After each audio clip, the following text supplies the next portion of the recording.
founded in 1892 as the SA Brush Company in a back garage in Adelaide. It grew to Sabco, what is a South Australian brushware company. Many consumers don't really know that that's actually the acronym for the brand, but it's amongst these iconic Australian brands that have been there for over 100 years. Our core of our business is designing quality cleaning products and making sure they are the latest, best, greatest. Yeah. I do not want to invest know-how in transport. That's not our cup of tea. So we try to work with the people that are absolutely the best in that and outsource it. So that's why we work with EFM.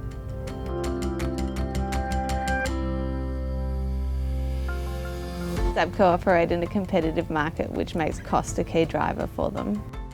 Sabco's customers are broken into two sectors. We've got commercial and non-commercial, so we've had to align our carrier mix to meet these two requirements, which are both quite separate. Non-commercial customers are time sensitive, so we have to ensure we're putting forward a carrier that's able to meet these delivery windows.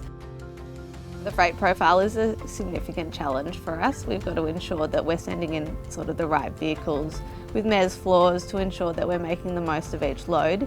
In addition, when we're combining the pallets together, we've got to ensure that the large cartons, which can be up to 2 metres, are packed in with smaller cartons to be maximising their space. I believe the most important thing with transport and logistics is to not hear about it when you're the CEO of a business. I believe that's the most important for where I sit, is that it's just not a squeaky wheel, it just works. If I don't hear about it, that's good, and that's what we want. I think that Grace, our account manager, knows about everybody in our business. She's like one of the team here, and she will talk to the people on the floor to see where there are problems and iron them out.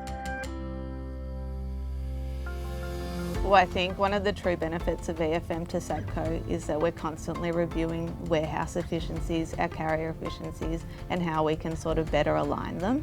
So we've been able to bring in our warehouse expertise and also successes we've seen with other customers into the Sabco warehouse to provide benefit to them on a day-to-day basis. We're often reviewing the warehouse processes, how freight's been picked, how it's been packed, how it's consigned and then dispatched, and ensuring that the team's doing the best they can. So we have a quarterly business review with the key stakeholders at Sabco. So we get Herman and his team in a room and we review what we see as a challenge, whether it's at a warehouse level or a carrier level, and then how we're going to address that issue and how we're going to sort of offer a solution. We try to constantly improve ourselves. So when we come to parts of the processes, and I remember invoicing for a long time was a bit of a challenge. It's very complex, lots of invoices. The EFM IT team, and they really helped us in getting that better and getting all our bugs, even in the processes, improved. And that constant strive of improving is what is important.